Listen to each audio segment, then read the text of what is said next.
you talked about, it's quite the story that begins Monday at 2 o'clock, and it's a chase and then a stop and then a chase and then a stop. But your officers must be thinking in their head, damn, we do this chase every day. Oh, a Kia. Oh, shots fired. You get frustrated?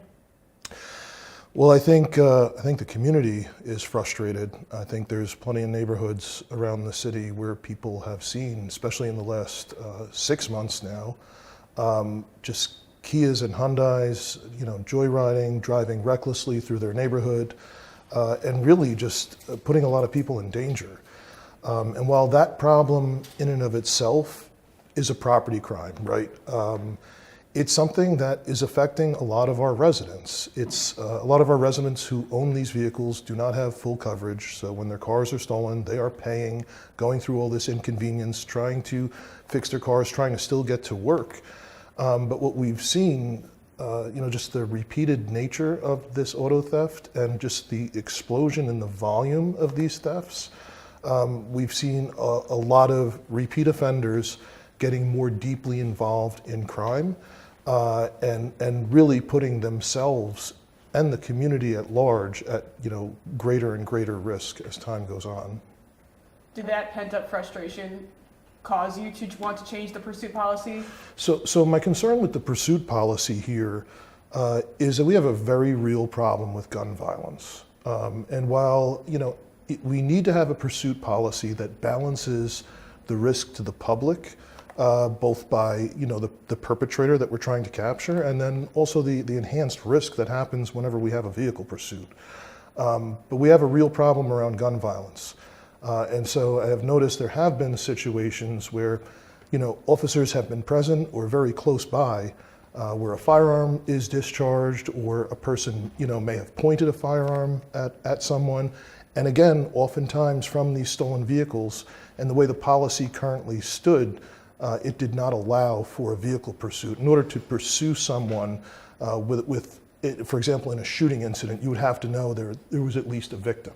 If someone was in front of a police officer shooting a gun off into the air or shooting in the direction of a building and then just drove away, that alone was not enough under the previous policy. Did the incident that happened this week on Monday, does that tell you that you made the right decision and wanted to change the policy? I mean, it's ultimately the decision of the individual officers and the supervisors on the street, because no conditions are, ultimately the same. And even though, for example, in the situation of a murder or a situation where someone has been shot, there can be circumstances that an officer would choose not to pursue. And that officer needs to be supported and fully respected for those decisions. Because these are the extremely difficult decisions our officers and our supervisors need to make on a daily basis. But I will be continuing to look at the pursuit policy. I think we can anticipate additional changes, both to ensure that we're encompassing everything around the issue of gun violence that we're seeing in the city, but also to ensure that we're very clear on what the expectations of the community are and of the agency around the officer's operation of the vehicle during these pursuits, because quite frankly it's one of the most dangerous things a police officer can do, both to themselves and to the community. You were involved in a situation Monday as it gets to its conclusion near Portland, and it's 4 juveniles. When you approach and you see teenagers again, what do you think? I mean, those teenagers were known to us. One known very well to us. This is the problem, this is the crisis that we're facing in the city. We know a lot of these kids that are out here that are really at risk, that we are encountering a number of times. And just sort of the setup, the way the system is set up and structured as we come into contact with these young people, is not effective right now at what we're seeing. I think it probably had been effective in the past, but just the volume of interactions that we're seeing, particularly around this problem with Kia and Hyundai auto theft, has kind of changed the dynamics of the situation. And I'm very concerned because, I have not only seen, these these young people victimize other people, I have seen them as victims as well. I have seen them dead on the side of the road. I've seen them shot. I have seen them, wrapped up and mangled in car accidents. And really, that's the severity of the problem that we're talking about. And if you just look at the numbers since the summer of last year, how exponentially auto theft in this area has increased. I mean, we have some weeks now, particularly around the theft of Kias and Hyundais. We have some weeks where we have almost as many Kias and Hyundais stolen in 1 week as we used to see in a year previously. That's how serious the problem is. 9 of the 10 makes and models of cars stolen in this state this year are all Kias and Hyundais. That's statewide. And somewhere around 70% of all our auto thefts this year are those particular models. So it's a problem that's really being driven by this defect that the manufacturer has that we have, but we really have to be trying to do everything possible as a community, as law enforcement, as a criminal justice system to try and get our hands on this as soon as possible, because it just seems like progressively it tends to get worse for the young people that are involved. And to that point, you said in this release, or when it was written, that the term wreaking havoc in our neighborhoods with no recourse or no consequences. Who needs to give these young people recourse or consequences, in your mind? So first, it's our job as police. But I think probably the majority of the time, when young people are out here just joyriding, we're not going to go chase after them. Unless the car is wanted for something more serious, that's not something we're going to risk the officer's life, their lives, and everybody's lives in the community just to chase for something that's just a property crime, really. So that's inherent in the situation. But then when we do come into contact with these young people, it feels like sort of the way the system is structured, especially for those who, these are groups of kids, right? So, especially for those who are joyriding, they're not actually operating or in possession of the car, they're almost immediately released, generally as a rule. And I think, we try to do what we can to provide referrals, to bring them over to the youth center where, there is some attempt to get some level of intervention.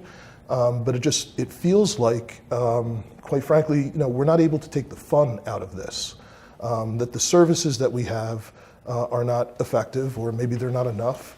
Or maybe in some of these situations where these kids are repeat offenders, maybe they need to be held. And just kind of the way the system is structured right now, it doesn't seem like collectively we're being effective against this problem.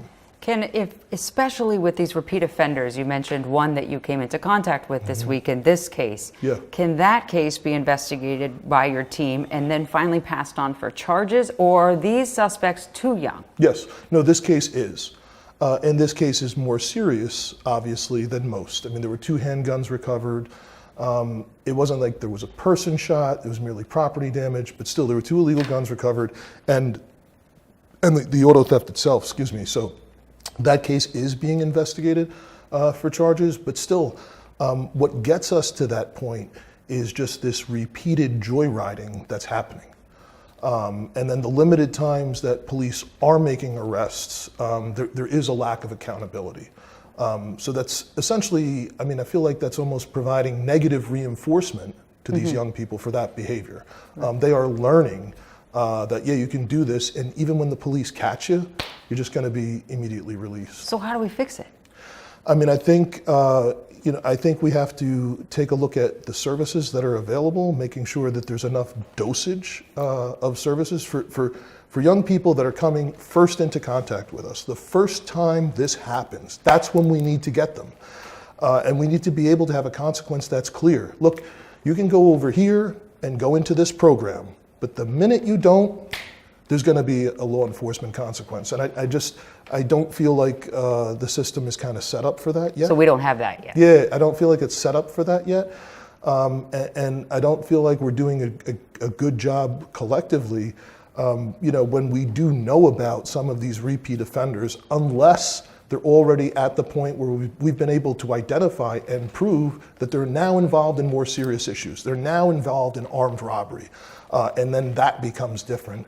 But I think there's a very clear path where we can see young people, and we're not the only ones that know about this. I'm sure the school system knows, has probably a lot of overlap between our kids that are at risk and the kids that are at risk there, and Child Protective Services and others.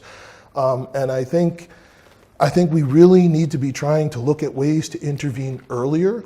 And again, when we have those first initial contacts with the system, yes, there can be, some alternative, but the minute somebody cuts their bracelet off, they can't be left out here, running amok and running from police. And certainly we can't be in a situation where that kind of thing can happen multiple times in a row. Is that something the legislature needs to fix? Is that something County Yes. Attorney Moriarty needs to fix? Who needs to fix that part? I think oftentimes, like this is stuff that doesn't even make it to the county attorney's office because these are juveniles. So I think the vast majority of the time, it's not even making it that far. I think it is a very complex problem. Mm-hmm. I think probably some of it does need to be legislative. I think some of it on the county level, I think we need to kind of take a look again at the offenses that automatically trigger when young people are detained. I think even, if a young person's a repeat offender, keeping them 24 hours, keeping them 48 hours, will number one, ensure that we keep them alive, but also will send a very quick message to their friends that are out there. Again, I kind of feel like the way that it's set up now, we're not taking the fun out of this, and I feel like a lot of these kids think they're just living in a video game. Does that increase the need for more centers like Youth Connections, or is it specifically? Yeah. Yes. Okay. So absolutely. Or is it specifically? I think it's both. Okay. I think it's both. I think we have to realize that we have some youth out here that are committing some really serious harm and that are like at a very high risk to themselves. So yes, they probably need to be holding more young people and holding them like immediately at the time of arrest. But also, we got to try and get these kids and stop them, in the beginning, in these first initial contacts. And I don't think, as a community, we're sufficiently responding to that. When you hear that there's kids firing shots at an MPS building, what goes through your mind? Well, one, I suspect it's probably not the first time they were riding around in a stolen car with guns in it. There's a lot of overlap with that. In some cases we know that as fact once we identify the young people there. But it's outrageous. The joyriding itself, it puts themselves and so many other people at risk. Now we throw in this mix, as we see often, with guns involved, with robberies happening, and it is at a very serious level. I think ultimately, we keep coming into contact with these kids. They keep getting released and coming into contact with the system. They're going to get to the point where either they will die out here on these streets, or they'll turn 18 or 19 and have a record that's so atrocious that the next time we get them, they're going to be going to federal prison for 30 years and throwing away their lives. But it feels like, I'm a resident of Minneapolis, have been for 20 years. I talk to my neighbors, many of who've been carjacked, who they feel defeated. Yeah. They're tired. Mm-hmm. Yeah, this is a very serious public safety crisis. And thank God, that in general, violent crime in the city, the different types of violent crime are down in a very substantial way. Murders, shootings, robberies, carjackings, those types of things. But we have a real problem brewing with auto theft and these young kids that are repeatedly involved in auto theft. And it is exponentially worse than what it had been last year and in previous years. And because we have this kind of small group of kids that are involved in this over and over and over again, unless we are able to be better effective at intervening, we're only creating more and more serious public safety problems for us in the future. Now, correct me if I'm wrong on this, but every time that officers choose to pursue somebody, they have to go through you, right? They have to get it. They have to go through a supervisor. Supervisor, Yes. okay. So. And it has to meet the criteria in the policy. How do they balance the need to protect the public with also not wanting the public to be at risk while they're pursuing somebody? Absolutely. Well, that's baked into the policy to begin with, which is why it's only the most serious violent felonies. You can't chase a car if it's only a stolen car. That's not a violent crime. So that's baked into the policy to begin with. But then there's all these other, factors that you have to consider, and that the supervisor will consider. And a lot of times, the supervisor will order that the officer terminate immediately as they're asking permission to pursue. And that's because every day, different parts of the city, different times of day, the situation is different. It's obviously a different threat if we're in a very congested part of the city at rush hour with a lot of pedestrians on the street and a car flees. Much different situation if we're by the entrance to 394 at 4 o'clock in the morning and the car gets on the freeway, divided freeway where there's no cross traffic, no pedestrians.